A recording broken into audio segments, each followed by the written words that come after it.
Welcome to Adding Years, your roadmap to longevity, a playbook for living healthier and longer. I'm Josie. Along with being a certified personal trainer and longevity enthusiast, I am also a data and AI executive with 4 master's degrees, including one in AI from Johns Hopkins. In each episode, I'll share simple technology and AI-backed strategies with practical steps that you can use to build your own longevity roadmap. I'm not a doctor or medical professional, so be sure to check with your physician before trying anything we discuss on the show. Hello everyone, and thanks for joining me for my 2025 Year in Review episode. I launched this podcast back in September, and honestly, it's been incredible having you along for the ride as I try to make sense of the longevity landscape because, let's be real, it's gotten pretty dense.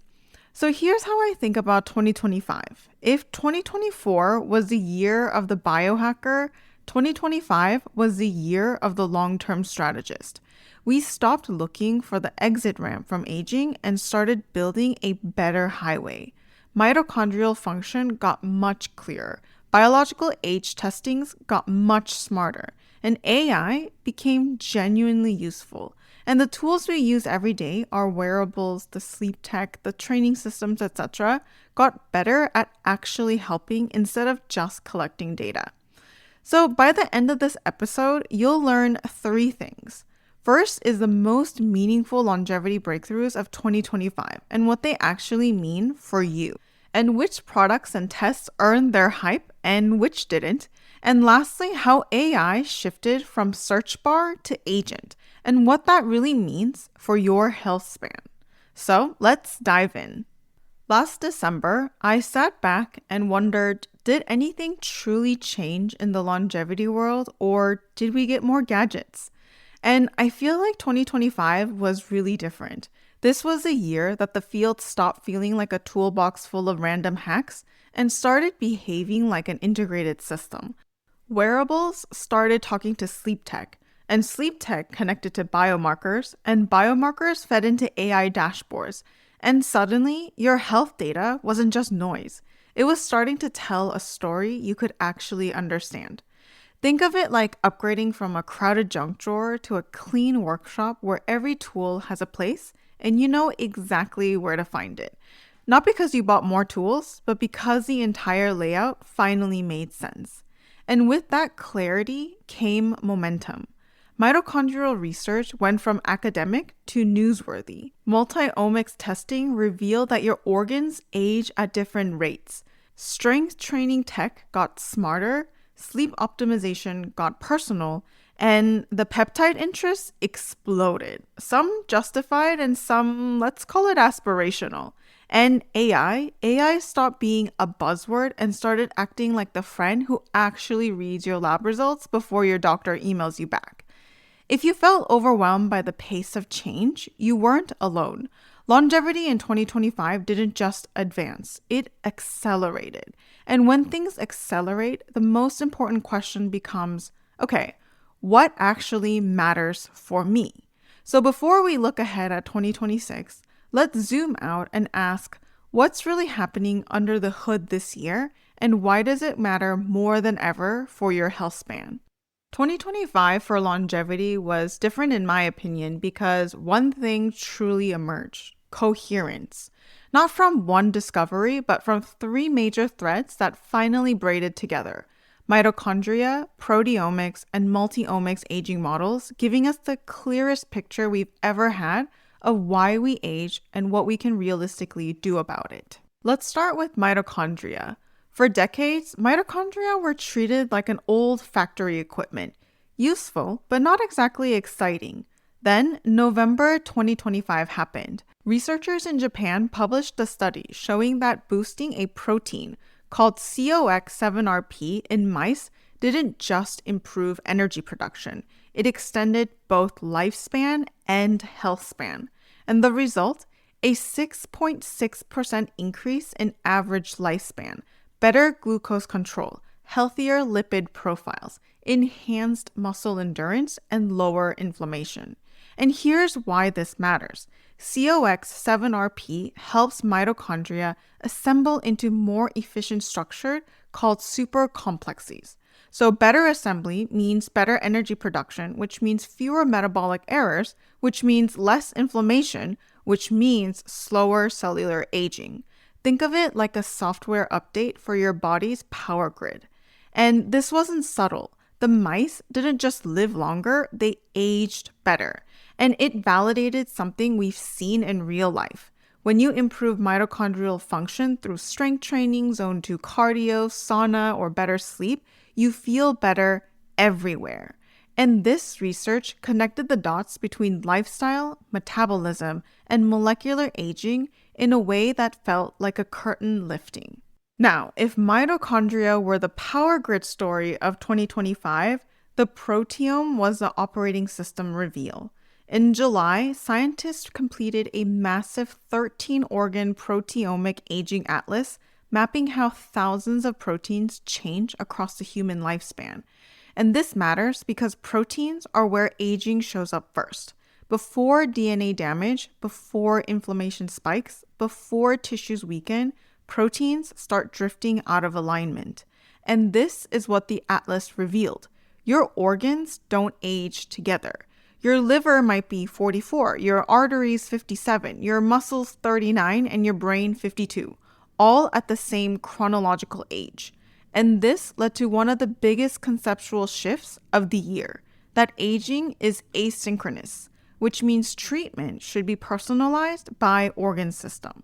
You don't have one biological age, you have many, and they tell different stories. So instead of getting one number, like your biological age is 41, we're heading towards something that looks more like a car diagnostic report. Something like your vascular aging is optimal, your metabolic aging is slightly accelerated, your neural aging is stable, your muscular aging is above trajectory, and your immune aging needs attention. This proteome atlas wasn't just data. It became the blueprint for precision longevity. Now, building on top of this, in October, researchers using the Human Phenotype Project integrated data to create something we've been waiting for, the aging archetypes. The outcome is that humans cluster into distinct aging patterns. Some people age primarily through inflammation, others through metabolic rigidity, vascular drift, proteomic instability, or mitochondrial decline, or even neural fatigue. And the model predicts disease risk far better than chronological age or traditional lab panels, not because it's fancy, but because it reflects the complexity of human biology. This matters to you because it means you no longer need to ask, am I aging quickly? You can now ask, which part of me is aging and why? And that unlocks a different level of intervention. Maybe you don't need more supplements, you need better sleep. Maybe you don't need a peptide, you just need zone 2 cardio 3 times a week. Maybe your glucose is perfect, but your inflammation signature is screaming. And maybe your biological age is, quote, fine, but your vascular age is quietly drifting. Understanding your aging archetype is the doorway to choosing the right protocol, the right tech, and the right behaviors for 2026 and beyond. Now, let's talk about peptides, because 2025 was absolutely the year peptides went mainstream. BPC 157, GHKCU, TB500, MOTS-C, fat loss peptides, recovery peptides, cognitive peptides, everyone was talking about them. But here's the truth that the headlines often missed. The evidence varies widely. Some peptides have strong preclinical data, some have interesting case studies, a few have legitimate therapeutic applications. Many are still theoretical, and some just hype with great branding. This is why safety became a major theme. When a trend grows this fast, the market fills with questionable products. So here's your single most important peptide rule from 2025.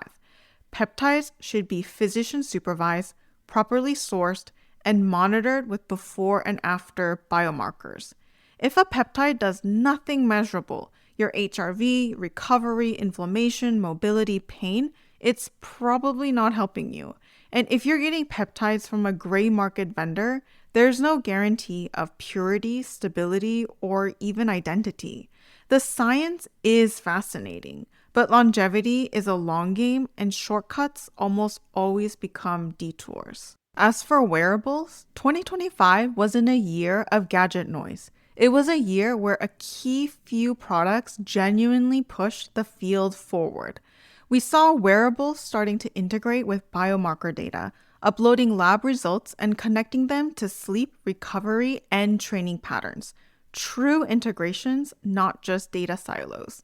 Sleep tech evolved beyond simple temperature control into full thermal regulation systems that adapted throughout the night, learning your patterns and optimizing without you thinking about it. Mainstream devices got deeper, better sleep scoring, more safety features without becoming harder to use. And smart rings pack some serious capability into minimal form factors, capturing extensive biometrics while translating them into daily advice, not just dashboards. The trend was very clear. Less data collection, more data interpretation, and devices designed to fit seamlessly into life. And here's the single most important insight of the year. If researchers repeated one message all year, it was this: that more longevity interventions are not better. Better chosen interventions are better, because aging isn't one problem. No single supplement, peptide, or device is a universal fix. This is where safety lives, not in avoiding interventions, but in choosing the right ones for your actual biology. Sauna is incredible unless you're overdoing heat stress. Cold therapy helps unless it interferes with your hypertrophy. GLP-1s are life-changing unless you're under-eating protein. Peptides are powerful unless they're impure or misused. And AI is transformative unless you let it replace clinical judgment. Personalization is safety. Specificity is safety. Measurement is safety. Longevity isn't about doing more. It's about knowing what matters for you. So when we zoom out, everything we learned in 2025 points to one idea. Aging is a system, not a symptom. Mitochondria tell the story of energy. The proteome tells the story of function. Multiomics tells the story of interconnected pathways. Wearables tells the story of daily behavior. AI tells the story of integration. Peptides tell the story of intervention complexity. And all of it leads here, that longevity is shifting from more hacks to more clarity. 2025 wasn't the year we solved aging. It was the year we learned how to understand it better ever than before. And that sets the stage for 2026, when AI, new therapeutics, and the next generation biomarker tools will begin turning that clarity into personalized, measurable action. And of course, the hottest topic of 2025, which was AI. In longevity, AI stopped being something you asked and became something that acts. Not as a doctor and not a replacement for your judgment, but as an agent that doesn't just answer questions. It anticipates them, connects the dots you didn't know existed, and quietly takes action on your behalf. This is a shift from AI as a search bar to AI as a co-pilot. And let me show you what that felt like. In 2024, you'd ask AI, what does high cortisol mean? But in 2025, AI said, your cortisol has been elevated for 3 weeks. This correlates with your late bedtimes and lower HRV. There are 2 things to try this week, and I'll check in on you on Friday. That's not a search result. That's an agent. And instead of waiting for you to figure out what question to ask, AI started initiating the conversation. First, your data started talking to you.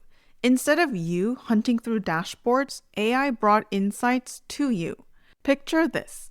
You wake up Monday morning and your phone buzzes with a text for you. It says, your recovery score dropped 15% over the weekend. Your deep sleep decreased, your resting heart rate increased.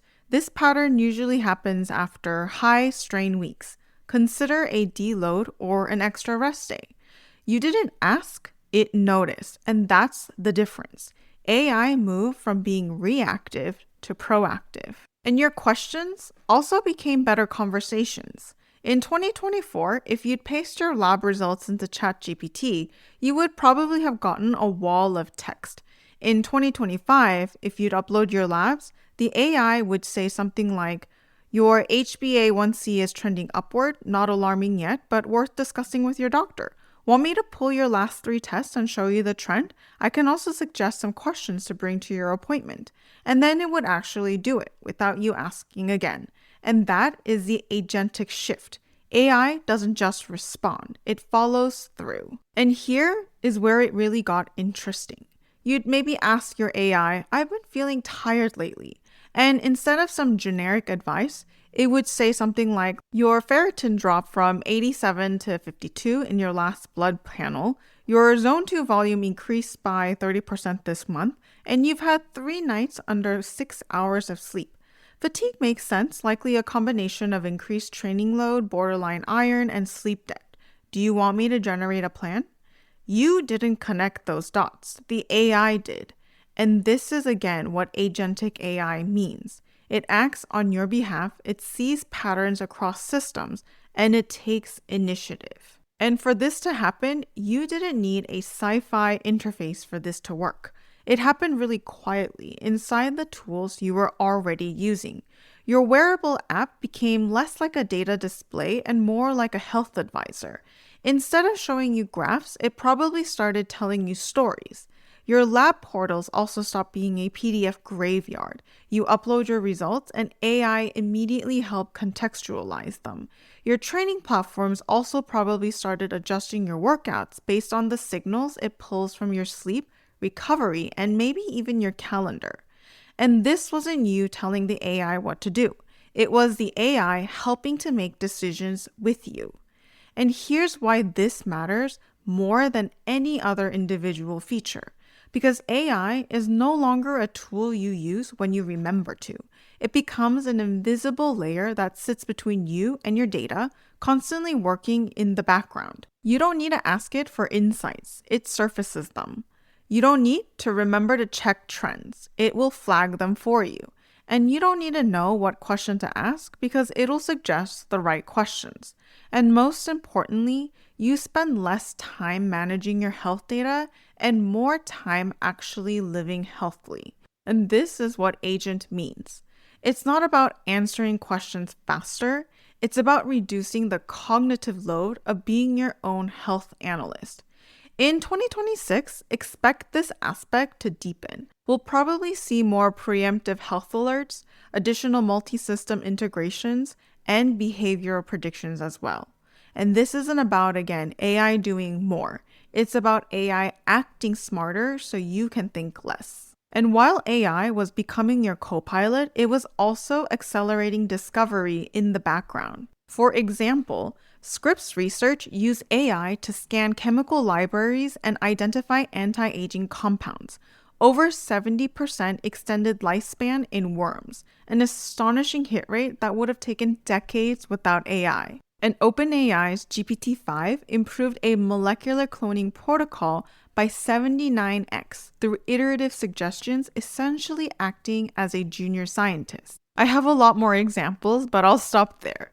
But the bottom line is this. You won't see this work directly, but you'll feel it as faster drug pipelines, better aging clocks, and more targeted interventions. But bringing this all back, one thing is you don't need to build your own AI agent or learn how models work. You just need to pick a health goal, let AI surface your patterns, and trust it to act on your behalf when appropriate.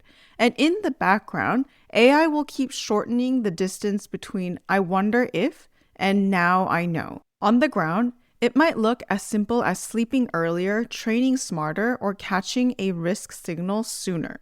But zoomed out over decades, that's exactly how health span compounds. When I look back at 2025, the biggest surprise is how stable everything feels compared to the end of 2024. Stronger body, clearer minds, better systems. Not perfect, but steadier. And a huge part of that came from finally choosing tools and rhythms that worked with me instead of adding noise. Here are 4 things that shaped my year. my Whoop, my 8 Sleep Pod 5, Clear Light Sauna, and Tonal. Plus, one thing that tied it all together, how I used AI. For me, 2025 was the year that the Whoop finally clicked for me. The upgrades that they've implemented were meaningful. Longer battery life, improved sensors, on-demand ECG, and some blood pressure insights. And once I offloaded that data into an AI dashboard that I built, that's where this data really shined. My AI summaries became less vague and more insightful. And it wasn't like there was a single insight that gave me kind of like an aha moment, but together they really helped me stop guessing. As for sleep tech, I've tried quite a few, and most of them made me feel like I had homework. The Pod 5 really didn't. It felt like handing the steering wheel to someone who actually knew how to drive. The temperature shifts happened before I even registered discomfort, cooler during deep sleep, slightly warmer towards morning, and it adapted well to my patterns. The question that I had in my head changed from how do I optimize my sleep to why has this been so difficult all these years? And really my favorite part wasn't just the technology, it was the consistency. And because my sleep stabilized, my training, my mood, and my resilience followed. When I ran my sleep data through AI, it highlighted something almost embarrassingly simple. When your sleep stages are optimized through temperature control throughout the night, your next day recovery score increases. Obvious? Maybe. But until you see it, you don't trust it. And 8 Sleep helped me trust my nights again. And one ritual that I added that I feel truly benefited me this year was the infrared sauna. And if you've never tried an infrared sauna, here's the honest experience. You never feel like getting in, but once you do, you don't regret it. Clear light became my 20 to 30 minute reset ritual. I didn't really track anything inside the sauna, that really wasn't the point, but outside of the sauna, in my AI dashboard, I saw some patterns form. Weeks with heat exposure had smoother HRV curves, more stable sleep onset, and better strength recovery. Not a lot of massive spikes, but really smooth lines. And in longevity, I feel that smooth lines beat dramatic peaks. And as any longevity enthusiast knows, strength training is one pillar you simply cannot negotiate with. In 2024, I knew that. But in 2025, Tonal made it easy that I finally lived it. The adaptive weight really lifted something off of my shoulders, no pun intended, meaning I didn't really have to calculate or think about my hypertrophy. The programs and the system itself really track that for me. And removing that burden, along with a lot of their programs that were structured but flexible, gave me the consistency that I needed and made me feel truly capable. Plus, they added in a lot of different accessories and programs this year that kept things interesting. And lastly, AI truly changed how I made all of this information make sense to me. I didn't use AI as my coach, doctor, or oracle. I used it as my organizer and explainer, the thing that helped make my data stop feeling scattered. Not to repeat myself too much from the earlier episodes, but a few ways that I used it was to summarize and synthesize my data and tell me what improved, what dipped, what correlated, what mattered, what didn't matter, and what to carry forward. It was able to help identify which days I historically trained best, when recovery was fragile, and how sleep influenced my strength output. And one of my favorite parts, AI made my data less emotional. It gave me less guilt and no overinterpreting a single day off. It provided me patterns, and those patterns shaped my year far more than any protocol. A couple of other highlights for my year was getting a Pronovo full body MRI. It was a preventative imaging that gave me peace of mind. It wasn't really looking for problems.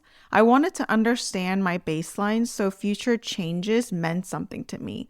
I also attended a lot more longevity conferences in 2025 than ever. And every conversation, every panel really felt like a glimpse into the future.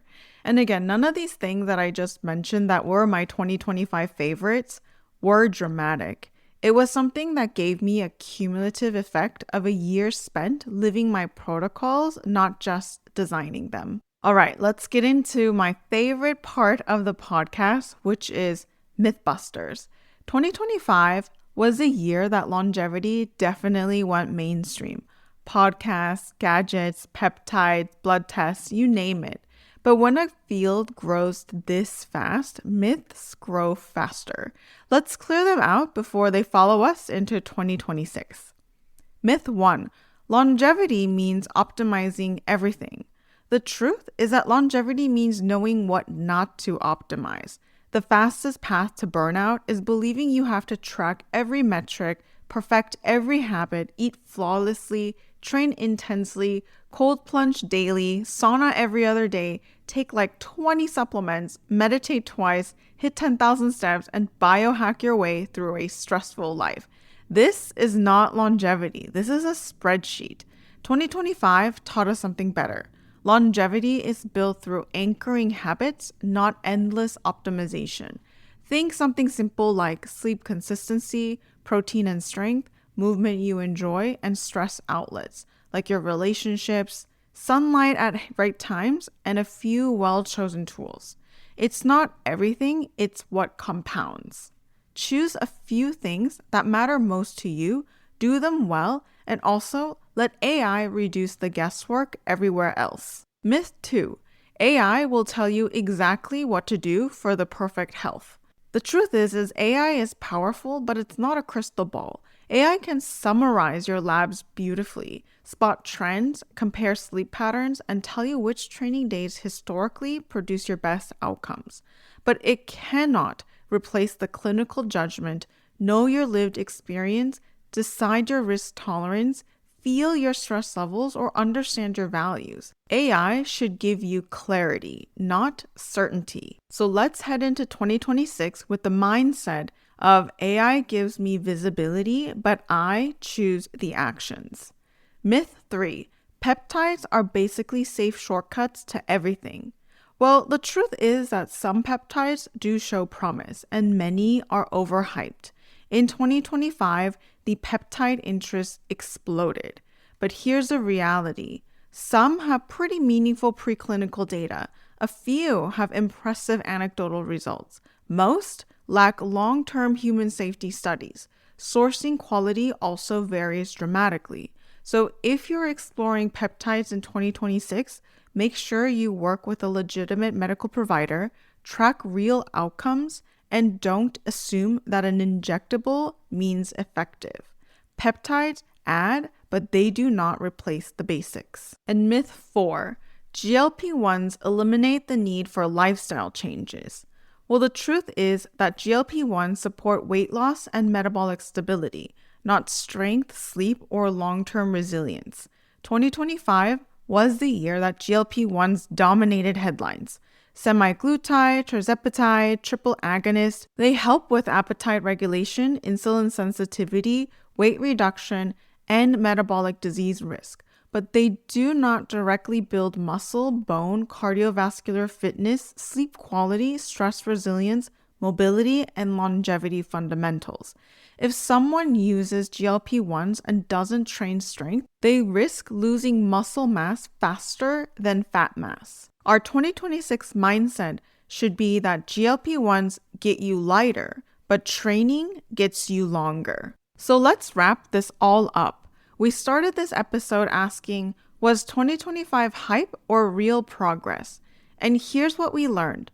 The breakthroughs were real. Aging isn't one process, it's many. And we can now see those processes more clearly than ever through the research and progress that has been made in that field. The tools have matured. The best products weren't the ones with the most features. They were the ones that made healthy living easier.